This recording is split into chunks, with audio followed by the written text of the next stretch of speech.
Good morning વિદ્યાર્થી મિત્રો. આજે આપણે વાત કરીશું ધોરણ 11માંના ડેટાબેઝ સોફ્ટવેર વિશે. તો સૌપ્રથમ થોડીક આપણે ચર્ચા કરી લઈએ કે ડેટાબેઝ શું છે.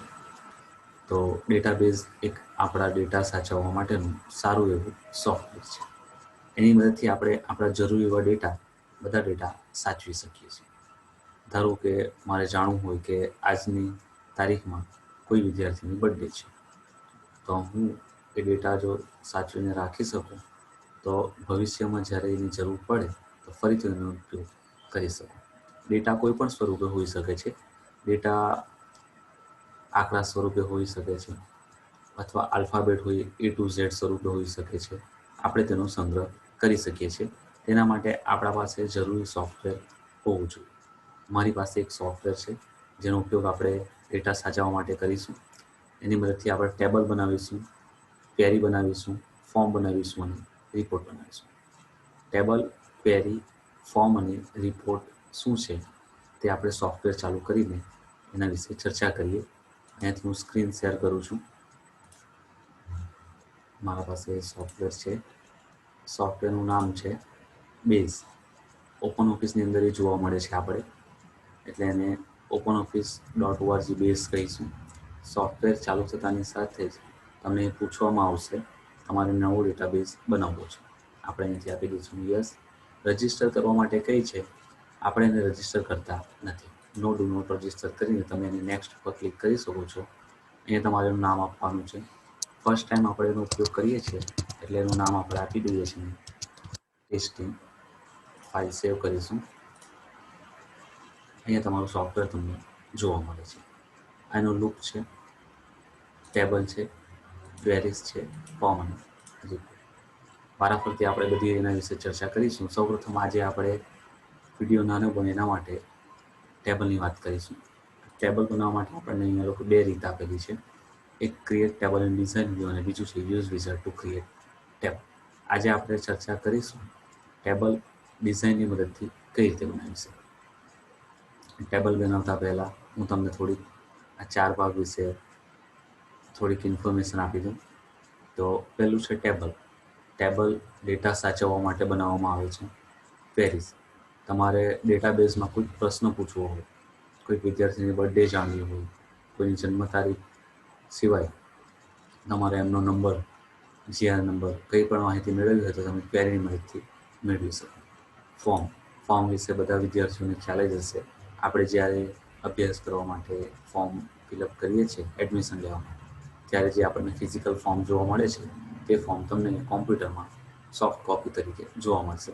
અને લાસ્ટમાં છે રિપોર્ટ, જે તમે એની મદદથી આ ટેબલ, ફોર્મ, ક્વેરીઝના રિપોર્ટ બનાવી શકો. તો સૌપ્રથમ આપણે ચર્ચા કરીશું ટેબલ. ટેબલ ઉપર ક્લિક કરતાની સાથે જ આપણને બે વિકલ્પ જોવા મળશે, create table in design view અને બીજો વિકલ્પ છે use wizard to create table. તો આપણે આગળ ચર્ચા કરીએ. Create table in design view. સૌપ્રથમ એની મદદથી ટેબલ બનાવીશું. ક્લિક કરીશું. અહીંયા તમને ફિલ્ડ નેમ પૂછવામાં આવે. ટોટલ 4 ભાગ પડશે: field name, field data type, description અને આ field property.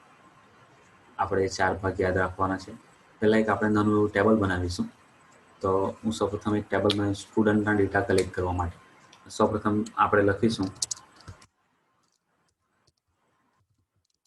GR number. Field type તમને પૂછવામાં આવે છે. ફિલ્ડ ટાઈપ તમારે કઈ લેવાની છે એ તમારે નક્કી કરવું પડશે. તો ફિલ્ડ ટાઈપ આપણા પાસે ઘણી બધી હોય છે. આમાંથી તમને જે યોગ્ય લાગે એ તમારે ફિલ્ડ ટાઈપ લેવાની હોય છે. બરાબર. હું અહીંયાથી લઈ લઉં છું ટેક્સ. બીજું છે ફર્સ્ટ નેમ. એમાં પણ આપણે રાખીશું ટેક્સ. લાસ્ટ નેમ, એમાં પણ ટેક્સ રાખીશું આપણે.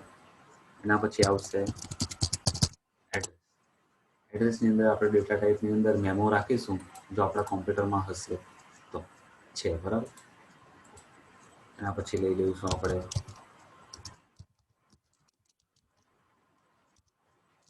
Mobile number. ટેક્સની જેમ લાંબી રાખવા એ લોકો ના પાડે છે, એટલે આપણે શોર્ટમાં લખી દઈશું મોબાઈલ નંબર. ત્યાં નંબર રાખવાનું છે આપણે. નંબર નામની ડેટા ટાઈપ જો નહીં હોય તો તો તમે ટેક્સ્ટનો ઉપયોગ કરી શકો છો. આ નાનું એવું આપણે ટેબલ જોઈએ છે. ટેબલ કઈ રીતે ક્રિએટ કરીએ છીએ તેની જ આપણે ચર્ચા કરીએ છીએ. બરાબર? તો આપણે અહીંયાથી એને ક્લોઝ કરીશું. ક્લોઝ કરતાની સાથે જ તમને પૂછવામાં આવે છે એને સેવ કરવાનું છે. આપણે એને સેવ કરી દઈએ. અહીંયા નામ આપી દઈએ આપણે. ફાઇલને હું સેવ કરી દઉં છું. ફાઇલ સેવ થતાની સાથે જ તમને અહીંયા ટેબલ જોવા મળશે. ટેબલ જોવા મળે ત્યારે આપણે એના પર ડબલ ક્લિક કરીને અંદર ડેટા ભરવાનો હોય છે. ડેટા ભરવા માટે તમે અહીંયા લખી દઉં છું ફર્સ્ટ નેમ. હું અહીંયા મારું નામ લખી દઉં છું. તમે તમારું નામ લખી શકો છો.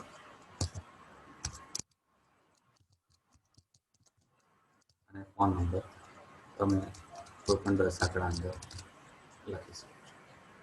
બરાબર? આ રીતે તમારે ડેટા એન્ટ્રી કરવાની હોય છે. તમારે જેટલી ડેટા એન્ટ્રી કરવી હોય તમે કરી શકો છો. અને એન્ટ્રી થઈ ગયા બાદ એ ફાઇલને તમે અહીંયાથી ક્લોઝ કરીને ડાયરેક્ટ ક્લોઝ કરી ફાઇલ સેવ કરી શકો છો. ફાઇલ ક્લોઝ થઈ ગયા બાદ તમને એ ફાઇલ જોવા મળશે. આપણે ટેસ્ટિંગ નામ આપેલું છે. અહીંયાથી ટેસ્ટિંગ નામની ફાઇલ આપણે જોઈ લઈએ છીએ આપણા પાસે. અહીંયા છે. ફાઇલ ખોલીને આપણે જોઈ લઈશું.